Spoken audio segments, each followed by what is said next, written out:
Okay, we're going to continue learning Sicha from Shavuos, Tafshin Yud, 1950. We'll learn a little bit. It's Erev Shabbos. Rebbe says as follows: this is that we spoke about, that the Rebbe spoke at the Sicha of the Beis, which is the birthday of the Rebbe Maharash, Al Derech HaAtzah, with the suggestion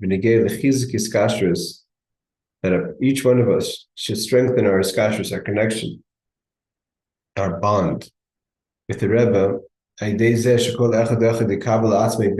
Each person should take upon themselves two things: something with regard to yourself, strengthen your own Yiddishkeit, your own hiskashrus, and something that's within regard to someone else. Is Hine the Rebbe, so the Rebbe adds to this: whoever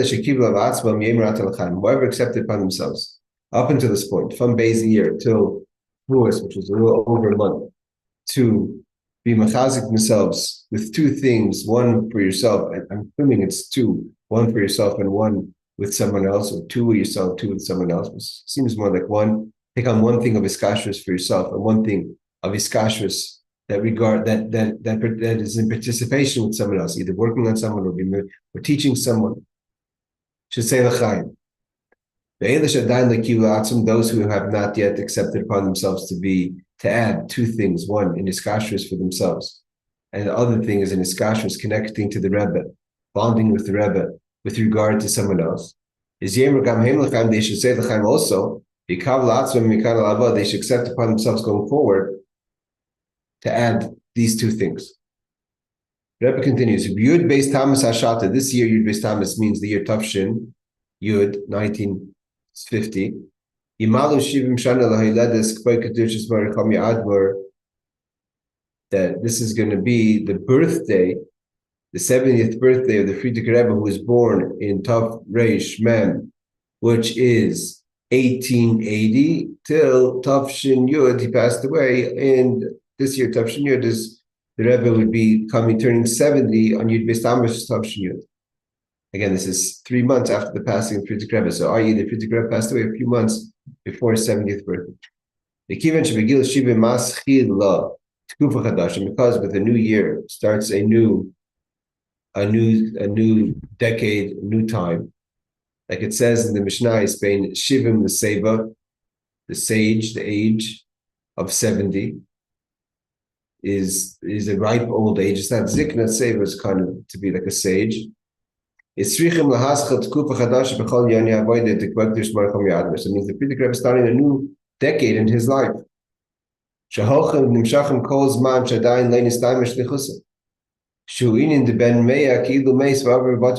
person's continuing to grow. In the 70th year, the Rebbe is going to the 7th year, the 7th decade. He still is continuing to grow. Like the Mishnah says, you grow until the year 100. So a person turns 100, and then even then there's growth, but in a different way, as the Rebbe said later. So we have a little bit of time, just under a month, and now we're learning the Sicha. It's just about a month to Yud Beis Gimel Tammuz. Ad Yud Beis Tammuz. Everyone should get ready with their obligations to the Rebbe, and this could apply to us Gimel Tammuz. Because the on comes Yud Beis Tammuz, we're going to have to give a cheshbon. We're going to have to give a calculation of how we've done in our iskashrus and getting ready for the Rebbe's 70th year.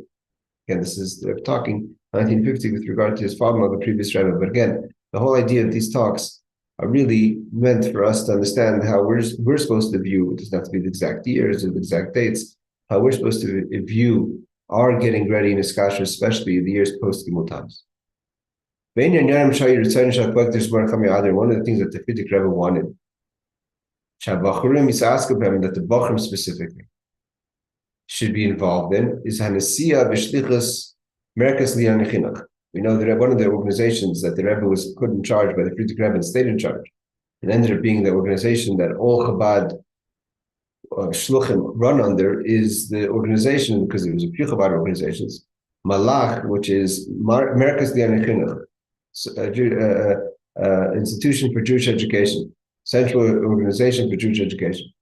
The Tkufas HaKayitz, and the custom was the Bachrim till today would go in the summer on Merkez Shlichus. Shlichus for Merkez. It's called Merkez Shlichus. You're a shliach for Merkez, for Central Organization of Jewish Education. B'shana Shavra, Rebbe says the previous year, meaning the year 1949. It's at time and Shoinim for reasons that's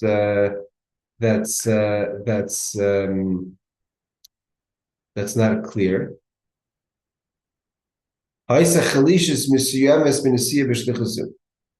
People were kind of weak in the year 1949 and going on the Merkez Shlichus, which was Shlichus again, where the young Bachar would go out to cities, and the idea is to take Sfarim, but the idea is to reach out to people, etc. He says, so the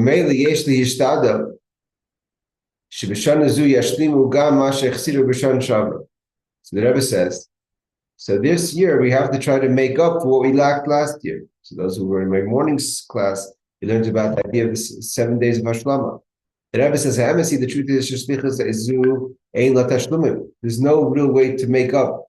Tashlum means when you don't do something, you're giving us another chance to make up what you lost. It only applies if there's a void of time that wouldn't be used and now is being applied to something you should have done earlier. But if you have to always do the shlichus of the Rebbe, you can never really make up for something that's been lost, because the time that you're using to make up for lost time is time you're supposed to be doing the shlichus of the Rebbe's missions now. So the Rebbe says,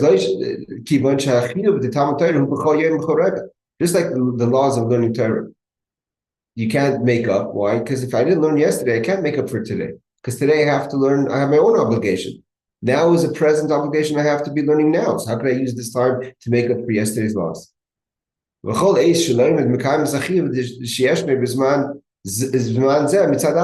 when you're learning Torah, that's the present mitzvah you're supposed to be doing right now, believing the Torah. So you can't make up for yesterday. Like we spoke in other times. And therefore, truthfully, the Rebbe says to try to make up for shlichus of last year is not really possible, because the shlichus that you were supposed to do last year is you can't make it up this year, because this year you have to do this year's shlichus. This year's mission of going out to the world and spreading Yiddishkeit and Chassidus. But the Rebbe says the point is, there's no point in crying about the past. The point is, this year let's do it properly. Let's go out there. The Bachrim should go out in the summer to the various cities across the world, spreading Yiddishkeit. So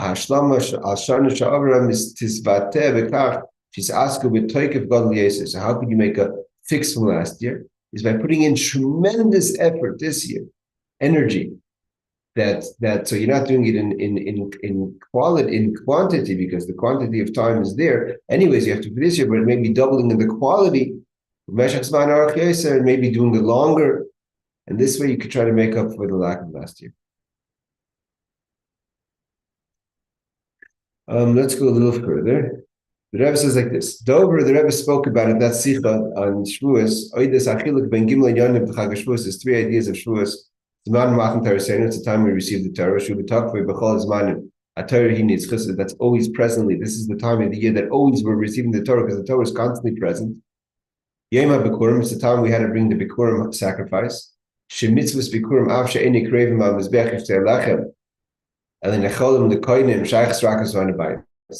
So the Bikurim, that even though the Bikurim is not a temple sacrifice, but nevertheless the Chag Bikurim is the first fruit, where it was something that was done in the temple time, is in the Beis HaMikdash.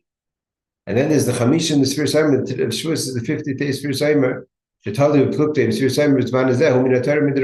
Also not sure if there's a disagreement if the counting of the Omer nowadays is biblical or rabbinic. And the Rebbe talked about how this is all connected.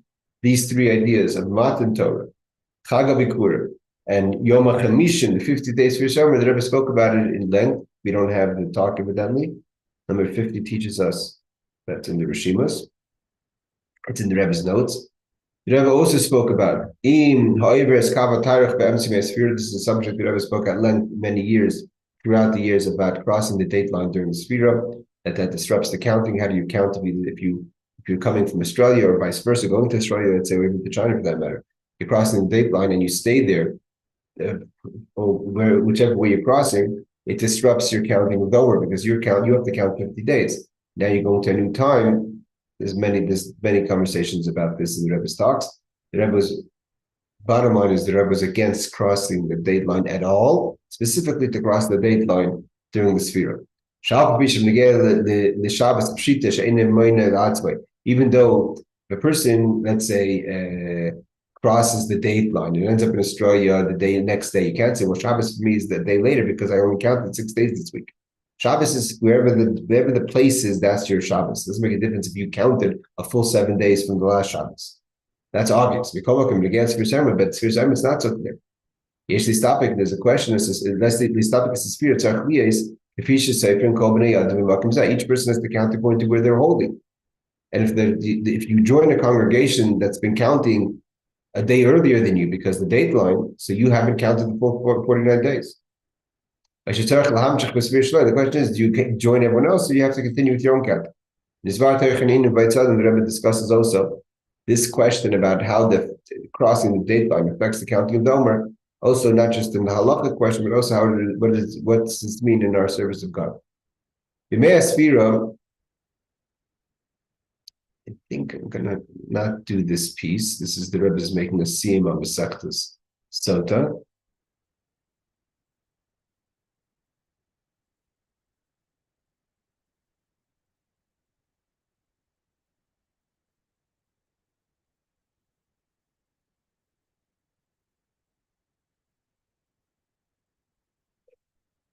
See how long it is here. Questions of Maseches Sotah finishes off where it talks about then the Sotah talks about the different we'll learn it. Mea Sfira, the days of Sfira, Noigim Limud Maseches Sotah Daf Yom. We learn there's 49 pages counting from the first page, even though the first page doesn't exist. We always start tomorrow with the second page.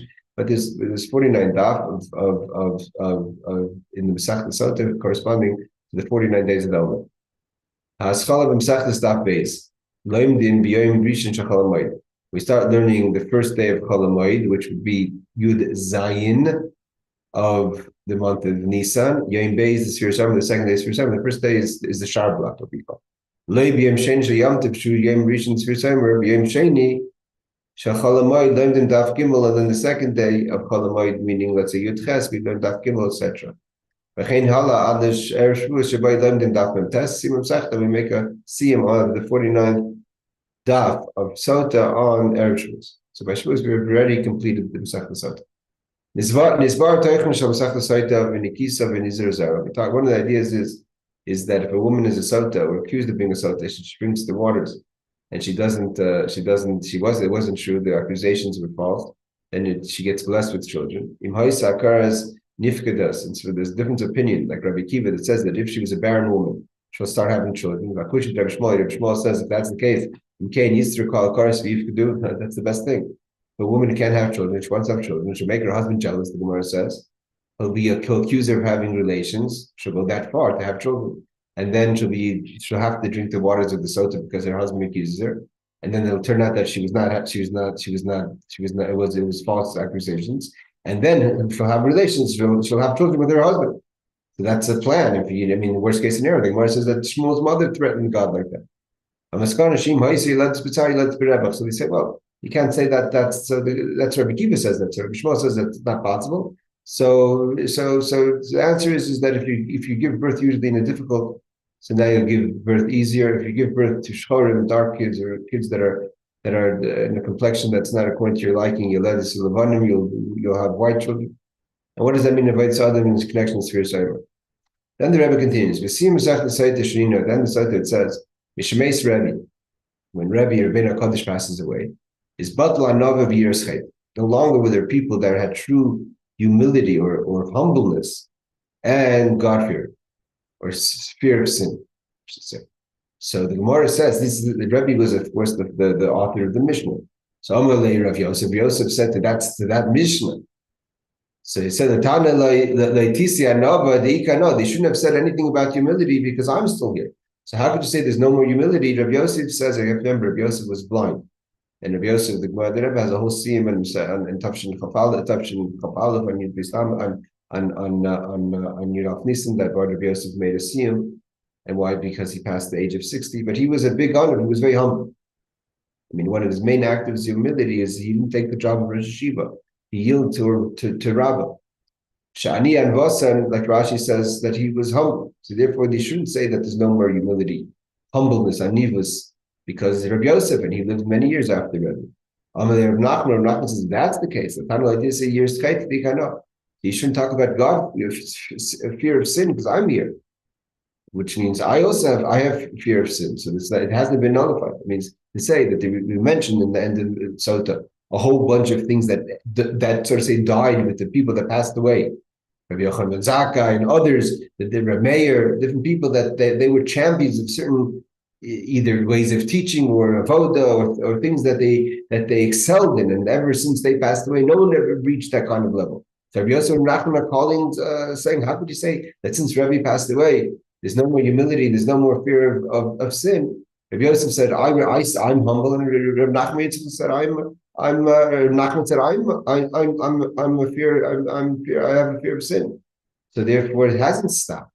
So the Rebbe asked, there's many talks of the Rebbe on this, but it was something of it. Rabbi Yosef and Rabbi Nachman, him Amarayim. How could they say that? They're a later generation. They're times of the Talmud. They're telling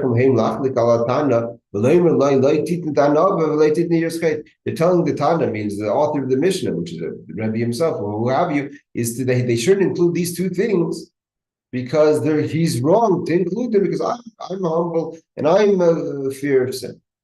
That's obvious. Another question. First, second question is the whole statement itself is contrary to the point. Excuse me. How can a person who's humble say, I'm humble? That's contradiction. When we get back to what we started with Sicha, that's we have to understand what humility is. Each one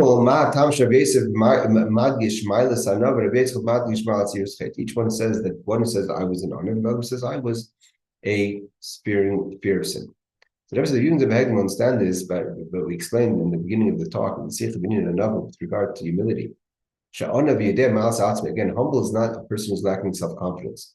An onav knows exactly how strong their qualities are. An army that knows that the qualities that they have, and they're not just smart or strong or wealthy, but even character pluses like humility itself, they know that these are important qualities that they have. They don't attribute these qualities, even in their character, to be something that they could take pride in, because it was gifted to them from Hashem. They're called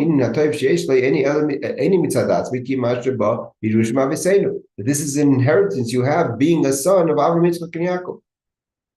Sarah, Rivka, Rachel. Again, it's very much applicable to this week's parsha, where it talks about Anibus with Moshe Rabbeinu. Ish Moshe on of Moed, Parshas Vayetz, for those learning Vayetz. The true honor has the honesty to make a calculation. Like we said about Moshe Rabbeinu, had someone else had these qualities, maybe they would have utilized them better. They would have been a better custodian of the qualities that they've been given by the Rebbes. So to Rabbi Yosef, he knew how great he was in study of Torah. He wasn't dishonored with false humility. So the Matan Torah of Nisrei Mamti, if not for the day of the Matan Torah, he said, I learned Torah and I was elevated. I'll be another Joe in the market. Torah made me who I am. But he was so great that they called him like the mountain of Sinai. Because he was so clear in the Mishnah and the Brisa, it was as if he was giving it over from Sinai. That's how great of a scholar he was. He didn't attribute all those qualities saying that I'm so special because of something I myself accomplished. It was the day of Shavuos, it was the day of Matan Torah that caused him to be so great.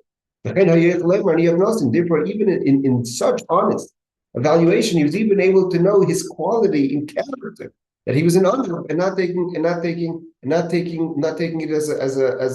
as a claim to something he achieved. Having humility and knowing that you have humility is still not a contradiction. Even if you know that you have humility, because you're not feeling great or attributing it to yourself. You've been gifted to be a humble person. Like other things in character people have that they know. So not a person who's slow to anger. Sometimes it's work, it's a lot of work, and sometimes that's just your nature.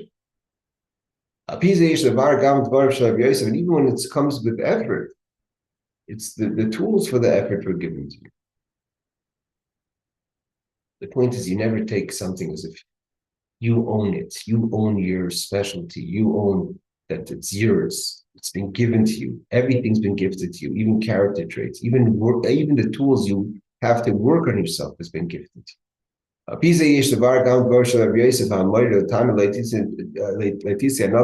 Yeah, that's why he says don't add. Even though he's a younger generation, he's telling the Tana, the Rabbi of the Mishnah, don't add humility because I'm around. Because he didn't realize that even his humility was given to him from above. He's saying here the Rebbe is going to the Skash's part. Rabbi Yosef is a Talmud of Rebbe, like it says his B'schus Avoisa, even though he wasn't a direct Talmud, but he was a Talmud of Rebbe, from Rebbe. And therefore, he knows that you're saying, Mishemeis Rebbe died, there's no more Nava. Don't say that. The fact that I have a Nivus is because I got it from Rebbe. So Rebbe lives on in me. Rebbe lay meis. He's not arguing with the Tanya that Rebbe, Mishemeis Rebbe Batla Nava. Shliloi Rebbe ain't oid malas Nava. Kiim shal uvda dikana shani have not Rebbe lay meis. Not arguing that if Rebbe would die, there wouldn't be any more humility. But the very fact that I'm humble is only because I'm a student of Rebbe, which means if I'm alive and I'm an honor, it means Rebbe's not dead. Because what the Mishnah is going into is saying things that when this person passed away, the thing ended. But if I'm still living the legacy of Rebbe didn't die.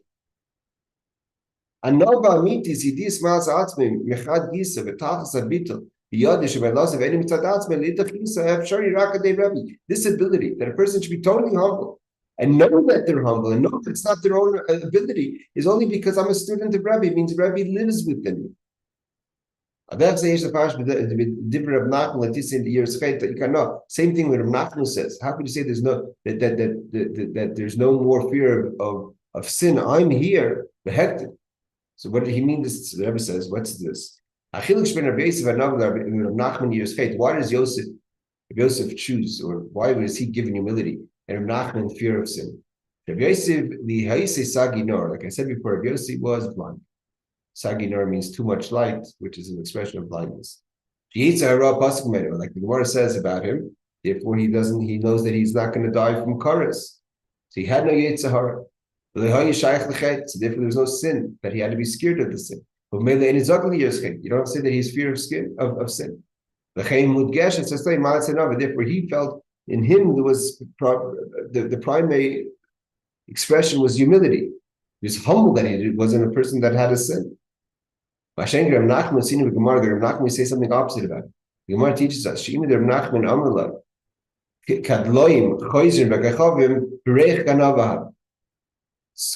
stargazers told Rav Nachman's mother, your son is Nachman is going to be a thief. He's going to be abandoned.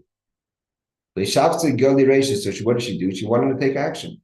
How could she prevent her son from falling into the hand of robbery and to be abandoned? She always covered his head. She put a kippah, a yarmulke on his head all times. She covered his head because covering your head means to be God-fearing. If he's be God-fearing, he's not going to join the bandits. And therefore he realized his mother put in so much effort to never leave his head uncovered, so he should always be God-fearing. Mr. Rebbe continues. But he still had the characters of a thief in a holy way. Such a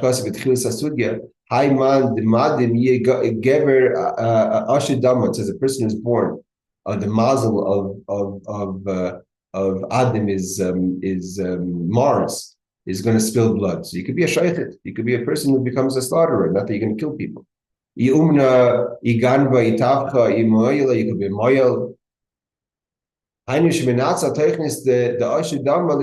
you could say, yes, I was born in the month of in the mazel of Madim, which is Mars, but I'm going to use it to be a shaycha, to be a moyel. It means I have a connection to blood, but not a murder.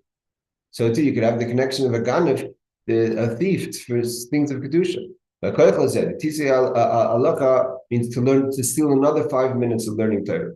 You know what? I'm supposed to stop learning now and learn another 5 minutes. I'm going to stop doing a little longer. That comes from the character of taking extra, stealing from time of something else.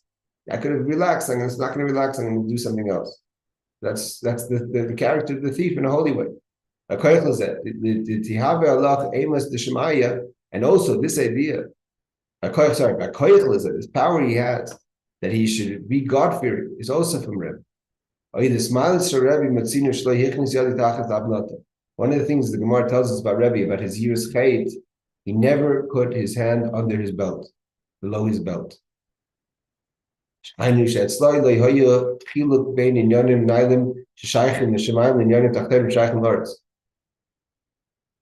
didn't have things that some things he was like in the world, things under his belt, and some things he was holy. He didn't have two sides to it.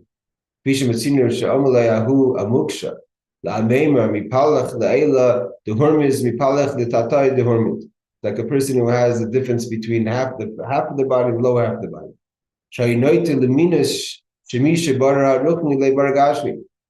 And by separating those two things, that could lead, minus is to lead to be a heretic. Eventually, that could lead you to the path because you have two sides within you. The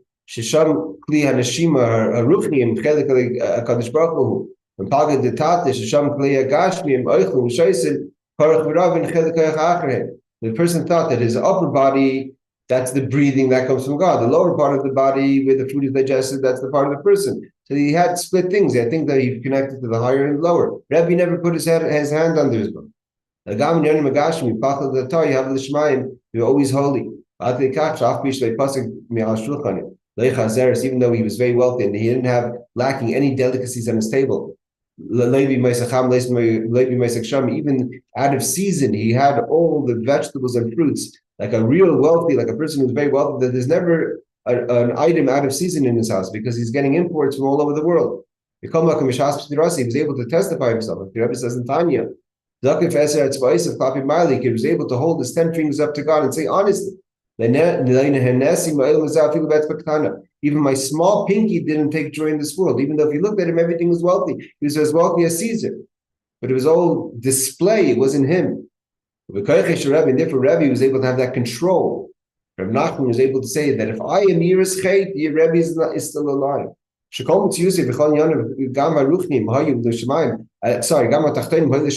the things that were in the worldly things by him was all heaven.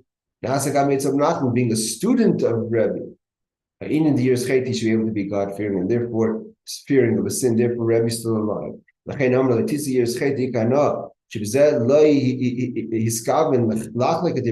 he's not arguing on the time that Mishemeis Rebbe but the Yiras Chet. That Rebbe personifies fear of sin. Only Rebbe represents fear of sin. Again, the fact that he has fear of sin is only because he's drawing energy from Rebbe, means Rebbe is still alive.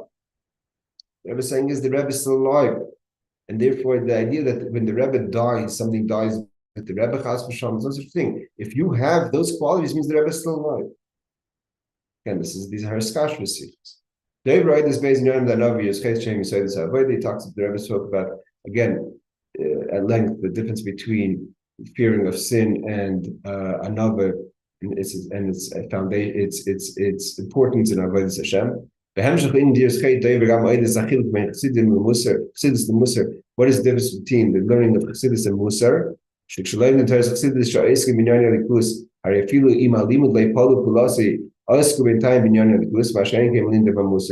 says that one of the benefits is that if you're learning Chassidus, even if it doesn't affect you, at least you're learning about God, which is only talking the negative. So if you're not scared of the negative, so then the conversation was a waste of time because you didn't gain anything. Chassidus, at least you're learning about Hashem. Not at least, but you're learning about Hashem. The Rebbe spoke about Oidus HaShaychus ben Baal Shem Tov David HaMelech Shin started B'Chag HaShavuos, both of Baal Shem Tov and then David HaMelech passed away in Shavuos. Al Pi Ma'am Rizal, based on the teaching that we have about Derech HaKoshes, David HaMelech Shamir Shtilim Techotip T'moi Ha'asik and the guy Boilus, we know that David Melech asked that when we say Tehillim, it should have the same effect. The person who deals with the very complicated laws of the goyim, which are leprosies, and the laws of the tents that encompass a dead body and therefore causes impurities. Again, very complicated laws of impurity and purity. That when one says Tillim, which seemingly is just reading words, should be as if God considers you're learning the most complex parts of Mishnayos and Allah. These things which are very difficult. Why are you talking about the avodah thing? Your job is to be telling us the laws of negoyim, of leprosies and tents that are encompassing parts of a body and brings in the tum, what they said the tum. Chassidus, Rebbe spoke so too. Chassidus is by learning Chassidus, even though maybe you're not going to finish the thought, that Rebbe didn't say what it means. But I'm assuming what it means is that by learning Chassidus is also like you're learning the most complicated subjects of Torah, even though Chassidus itself is complicated. You see Masvadis at the end of the Fabregan, and I'm going a little faster because it's the end of the Fabregan. Next week, Be'ezus Hashem, we'll learn something getting ready for Yudbis Thomas and for Gimel Thomas, and start learning from the next talk after Yud Aleph Sivan. I think it's ready at Pasha Shalach, but we'll start there. The Sima is father, Shamar Kvayt Shamar Sita. At the end of Fabregan, the Rebbe said, Hashem Yisparach Yazer, Hashem should help. Sheyavik Kvayt Shamar Cham Yadmo, the Kritik Rebbe should come. Pishu Meluvish Begup, as he is soul in body. That when Versprochen beten sagen Chassidus, that they'll stop asking me to say Chassidus. The Rebbe they were already pressuring the Rebbe on Shavuos, a few months after Yud Aleph Nis, after Yud Shvat, that the Rebbe should say a mimer. It's Einima Golos and should take us out of this bitter Golos. Knira, the Rebbe says in the same footnote number 73, the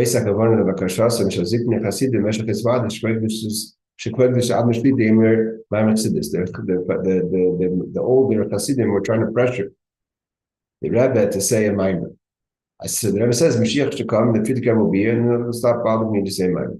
I say to who Omnim Shatchis and Mason Til Achabis Mashiach, although we know that the resurrection of the dead is going to happen after the coming of Mashiach. There's going to be individuals that will come back to life before Mashiach comes. And if all the people that are going to come back before is going to be Kvayt Shemar Kam Yadmo, Shiatsu Islabish Group will come back with soul and body. Biyavi Ken Afkamina in Velchaiven, he's going to come. It doesn't make a difference how it's going to happen. Durchin Tir, whether he's going to walk through the door. Durchin Fenster, if he's going to climb through the window or land through the window. Other Durchin Dacho, he's going to break through the ceiling. Frierdiker Rebbe is going to come before Mashiach comes. The Rebbe is going to come before Mashiach comes. The Yosef is called B'nai Yisrael. He's going to gather all the Jewish people, the Yachris, and he's going to announce, it's time to leave Golus. Let's go together to Eretz HaKodesh and start the coming of Mashiach, or the building of